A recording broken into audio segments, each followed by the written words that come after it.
Ahmedabad corporation અંતર્ગતના તળાવ માટે SOP જાહેર કરવામાં આવી છે। તળાવમાં ધરમૂળથી ફેરફાર કર્યા બાદ એસઓપી જાહેર સુરક્ષા અને તળાવના ડેવલપમેન્ટ માટે નિયમ નક્કી કરવામાં આવ્યા છે। તળાવની અંદર ચાલતી વોટર એક્ટિવિટી માટે પણ નિયમો જાહેર કરવામાં આવ્યા। ટિકિટ કાઉન્ટર, જેટી અને બોટ પર મુસાફરોની ક્ષમતા દેખાય તેવું દર્શાવવું ફરજિયાત। ઓવરલોડિંગ બોટને નહીં આપવામાં આવે મંજૂરી। ટિકિટ આપતા સમયે મુસાફરોના નામ અને સંપર્ક નંબર લેવા ફરજિયાત રહેશે। કઈ ટ્રીપમાં કેટલા મુસાફર ગયા તે અંગે ફરજિયાત માહિતી રાખવાની રહેશે।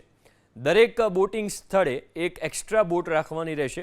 બોટમાં ચડવા અને ઉતરવા માટે સ્થળને સુરક્ષિત કરવાના રહેશે। એએમસીની મંજૂરી વગર તળાવ આસપાસ ફૂડ કોર્ટ નહીં ચલાવવામાં આવે।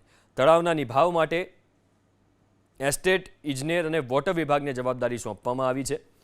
તળાવમાં દબાણ ન થાય તે માટે એસ્ટેટ વિભાગને જવાબદારી સોંપાઈ। તળાવમાં આસપાસમાં કરંટ લાગવા જેવી અન્ય કોઈ એવી સ્થિતિ ન થાય તે અંગે તકેદારી રાખવા સૂચના આપવામાં આવી છે। દર 15 દિવસે નોડલ ઓફિસરની અધ્યક્ષતામાં તપાસ કરવાની ફરજિયાત રહેશે। હરણી બોટ કાંડ બાદ શહેરમાં મોટાભાગના તળાવમાં બંધ કરાઈ છે બોટની વ્યવસ્થાઓ।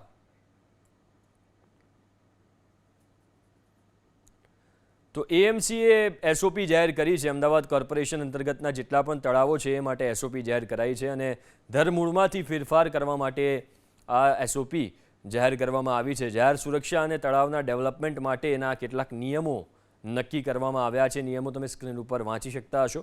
તળાવની અંદર ચાલતી જેટલી વોટર એક્ટિવિટી છે એના માટે એકદમ કડક નિયમો બનાવી દેવામાં આવ્યા છે, કારણ કે હરણી બોટ કાંડ જે થયો હતો એ બાદથી પ્રશાસન સતત સતર્ક છે અને કોઈ પણ પ્રકારની બેદરકારી ન થાય એ માટેની તૈયારીઓ કરવામાં આવી રહી છે।